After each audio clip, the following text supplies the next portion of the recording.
In today's video, I'm going to show you how to manage custody transfer rules in Docusign Esignature. If you're new to Docusign or just want to fine-tune the way your documents move through your organization, this guide will walk you through the steps in a clear and simple way. To get started, open your browser and head to docusign.com. Once the homepage loads, you'll see the login button in the top right corner. Click on it, enter your email and password, and sign in. Make sure you're using the correct account. Especially if you have access to multiple profiles. After logging in, you'll land on your Docusign homepage. Here, look toward the navigation menu and select the admin option. This is the control center for your account. It's where administrators can adjust key settings, manage users, and customize important workflow behaviors.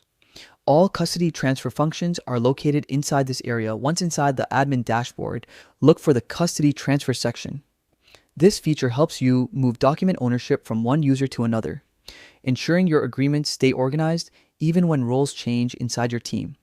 To create a new custody transfer rule, click on Add Rule. This is where you define how and when documents should be transferred. You can base your rules on document types, user roles, or any criteria that best fits your workflow.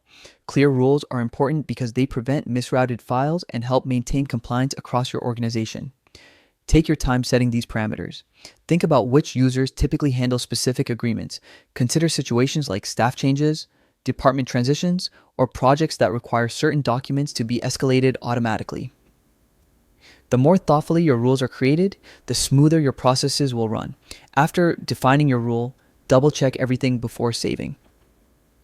A small mistake here could cause documents to transfer incorrectly later on. When everything looks right, save your changes and your rule will become active.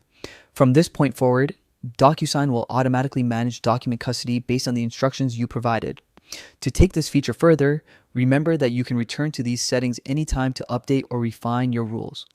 As your organization grows, your workflow might shift, and adjusting your custody behaviors helps your system stay organized. You can also review existing rules to make sure they still support your current process and make edits whenever necessary. You can enhance this setup even more by combining custody transfer rules with permission profiles.